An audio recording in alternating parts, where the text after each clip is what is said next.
അസ്സലാമു അലൈക്കും വറഹ്മത്തുള്ളാഹി വബറകാതുഹു. ഒരു ദിവസം നമ്മളെല്ലാവരും ഈ ലോകത്തോട് വിട പറയും. ഇന്ന് നമ്മൾ ഉറങ്ങാൻ പോകുന്ന അതേ ശരീരം ഒരു ദിവസം ഖബറിലേക്ക് കൊണ്ടുപോകപ്പെടും. പക്ഷേ കഥ അവിടെ അവസാനിക്കുന്നില്ല.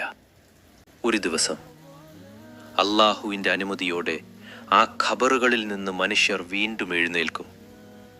അത് സാധാരണ ഒരു പ്രഭാതമായിരിക്കില്ല, അത് മഹ്ശറയുടെ ദിവസമായിരിക്കും. അന്ന് മനുഷ്യൻ തൻ്റെ ജീവിതത്തിലേക്ക് തിരിഞ്ഞു നോക്കും. ഞാൻ എന്താണ് ചെയ്തതെന്ന്, എന്തിനു വേണ്ടിയാണ് ജീവിച്ചതെന്ന്, അള്ളാഹുവിൻ്റെ കൽപ്പനകൾക്ക് എത്രത്തോളം ഞാൻ പ്രാധാന്യം നൽകിയെന്ന്. അന്ന് യഥാർത്ഥ വിജയി ആരാണെന്ന് എല്ലാവർക്കും മനസ്സിലാകും. അള്ളാഹുവിൻ്റെ ഏകത്വത്തിൽ വിശ്വസിച്ച് അവനു വേണ്ടി ജീവിതം സമർപ്പിച്ചവർക്കായിരിക്കും യഥാർത്ഥ സന്തോഷം. അവർ ലോകത്ത് ജീവിച്ചപ്പോൾ ലാ ഇലാഹ ഇല്ലല്ലാഹ് എന്ന വാക്ക് നാവിൽ മാത്രം സൂക്ഷിച്ചവരായിരുന്നില്ല. ആ കലിമയുടെ അർത്ഥം ജീവിതത്തിൽ നടപ്പാക്കാൻ അവർ ശ്രമിച്ചു. നന്മ പ്രചരിപ്പിക്കാൻ ശ്രമിച്ചു. തിന്മയിൽ നിന്ന് വിട്ടുനിൽക്കാൻ ശ്രമിച്ചു.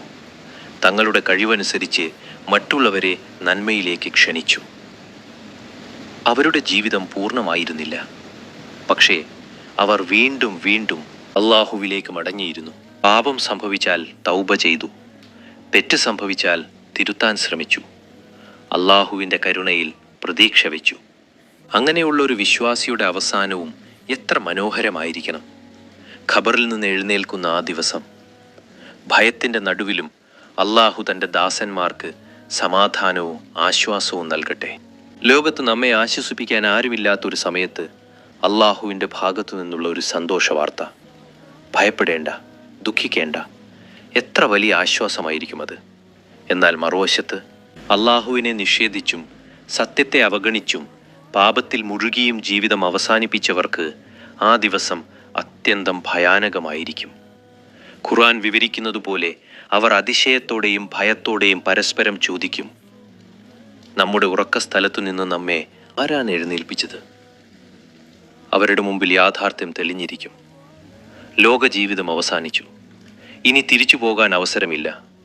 ഇനി സമയം ചോദിക്കാൻ കഴിയില്ല. ഇനി നമസ്കാരം കൂടി ചെയ്യാമെന്ന് പറയാൻ കഴിയില്ല.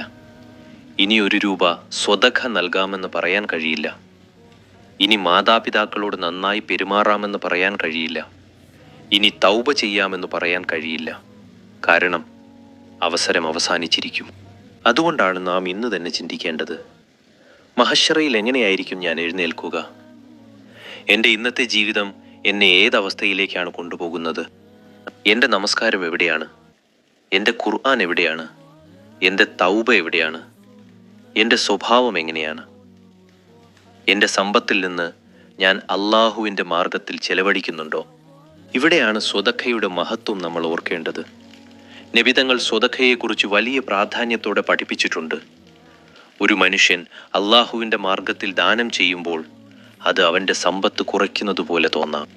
പക്ഷേ യഥാർത്ഥത്തിൽ അത് അവൻ്റെ ആഖിറത്തിനുള്ള നിക്ഷേപമാണ്. വിശപ്പുള്ള ഒരാൾക്ക് ഭക്ഷണം നൽകുക, ആവശ്യമുള്ള ഒരാളെ സഹായിക്കുക, ഒരു ദരിദ്രൻ്റെ കണ്ണുനീർ തുടയ്ക്കുക, ഒരു മനുഷ്യൻ്റെ ബുദ്ധിമുട്ട് കുറയ്ക്കുക, ഇവയെല്ലാം അള്ളാഹുവിൻ്റെ അടുക്കൽ വലിയ പ്രതിഫലത്തിന് കാരണമാകാം. അതുകൊണ്ട് നമുക്ക് വലിയ സമ്പത്ത് ലഭിച്ചാൽ മാത്രം സ്വതഖ ചെയ്യാമെന്നല്ല, ഒരു ചെറിയ സഹായം പോലും ചെയ്യാം. ഒരു നല്ല വാക്ക് പറയാം, ഒരു ആവശ്യമുള്ളവനെ സഹായിക്കാം. നമുക്ക് കഴിയുന്ന നന്മ ഒന്നും ചെറുതായി കാണരുത്. കാരണം നമ്മുടെ കയ്യിൽ നിന്ന് ലോകത്ത് പോയ ഒരു ചെറിയ നന്മ മഹ്ശറയിൽ നമ്മുടെ മുന്നിൽ വലിയൊരു ആശ്വാസമായി തിരിച്ചെത്തിയേക്കാം. സഹോദരങ്ങളെ, നമ്മളെല്ലാവരും ഒരേ വഴിയിലാണ്.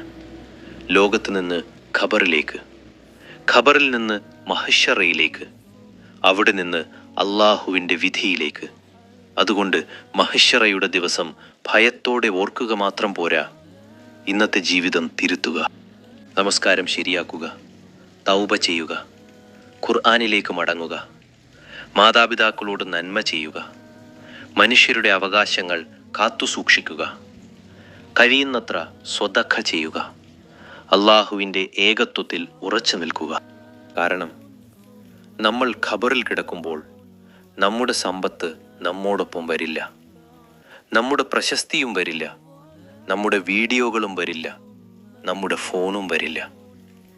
നമ്മുടെ കൂടെ വരുന്നത് നമ്മുടെ പ്രവർത്തനങ്ങളാണ്.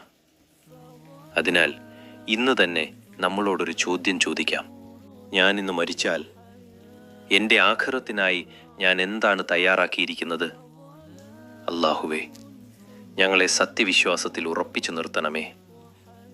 നല്ല പ്രവർത്തനങ്ങളോട് ജീവിക്കാനും നല്ല അന്ത്യം ലഭിക്കാനും ഞങ്ങൾക്ക് തൗഫീഖ് നൽകണമേ. ഖബറിൽ ഞങ്ങൾക്ക് സമാധാനം നൽകണമേ. മശ്ശറയുടെ ദിവസം ഞങ്ങളെ ഭയപ്പെടേണ്ടി വരാത്ത ദാസന്മാരിൽ ഉൾപ്പെടുത്തണമേ. അവസാനം നിന്റെ തൃപ്തിയും സ്വർഗവും ഞങ്ങൾക്ക് നൽകണമേ. ആമീൻ.